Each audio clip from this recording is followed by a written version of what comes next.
Hello and welcome to the presentation on the aerobic system, and this really follows on from previous presentations on the other two energy systems, the PC system and the lactic acid system.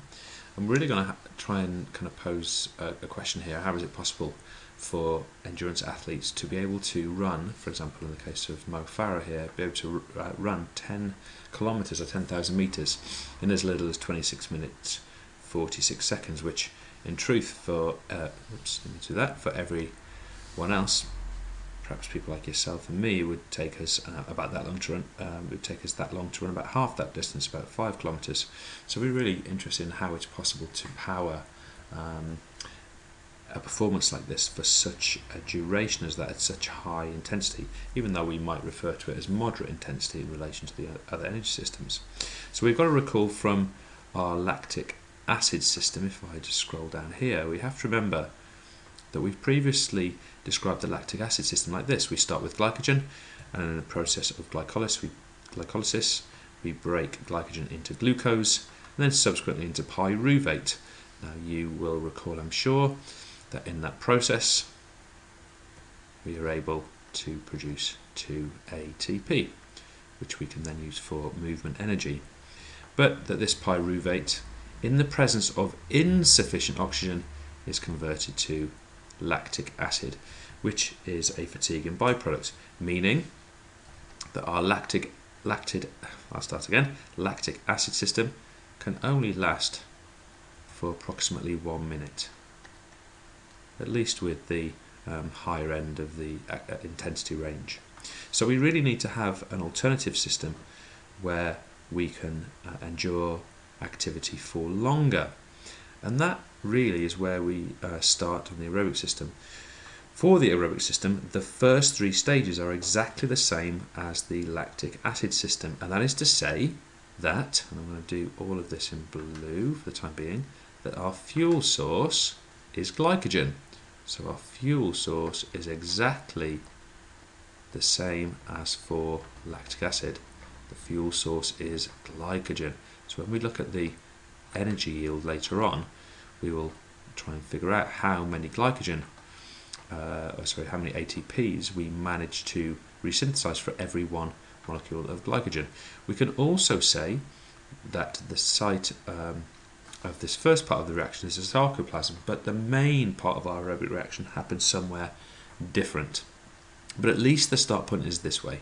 Glycogen is broken into glucose, which is then subsequently broken into pyruvate. But we are going to assume on this occasion that there is sufficient oxygen.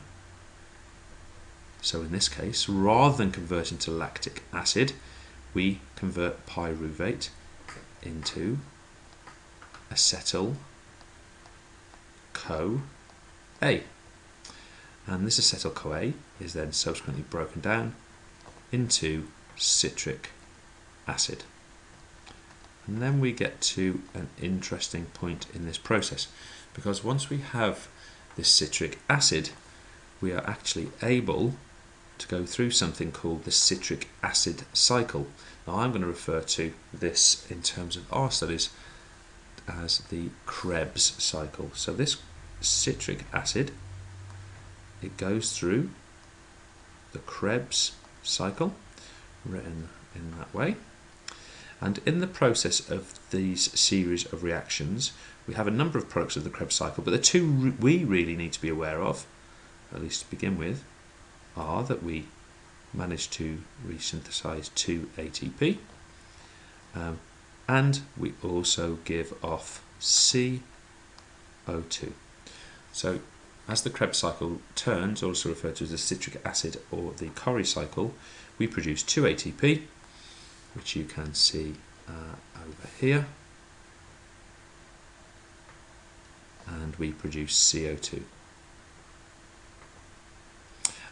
The only other product is what we refer to as a hydrogen ion, and it's these hydrogen ions that then form the next part or the next step of our reaction.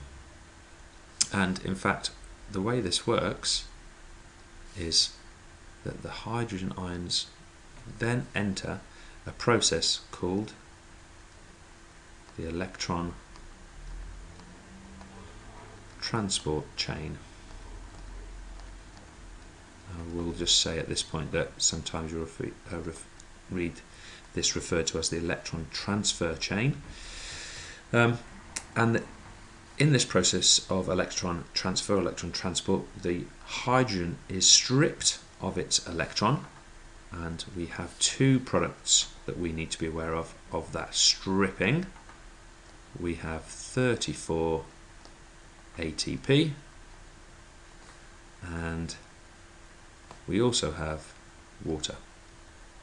So we need to be aware then that in total we actually have a number of points at which ATP is resynthesized. So let's just count those up a second. We have 2 here from the glycolytic process, or process of glycolysis. We have 2 here already surrounded, which we achieve through the Krebs cycle. And in the electron transport chain, or transfer chain, we are able to resynthesize 34 ATP. So if we come back to my original question, we have 1 glycogen to up to 38 ATP. So our energy yield is 1 to 38. Our fuel source is our glycogen.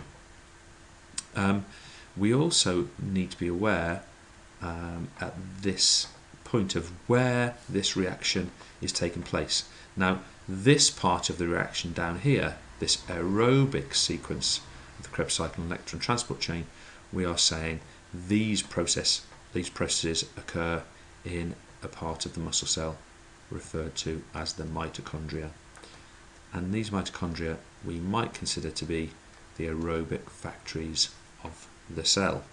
Now, we don't have to study those really in any detail at all for this course, but we need to be able to name them. Quite an interesting study if you get a chance to spend a bit more time on that.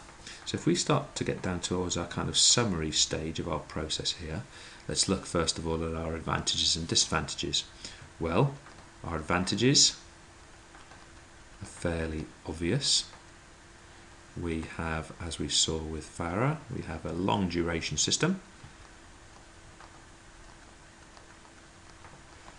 And we have a high energy yield, or we might refer to this as an efficient system. And we have no fatigue in byproduct. So our water and CO2 can both be removed by transport in the blood and then breathing those gases out. Our disadvantages, however, which we must be able to analyse. First of all, we're going to say, first of all, that this is a moderate intensity only energy supply. So that is to say that although this is long duration, the actual intensity of the energy production we can only class as moderate.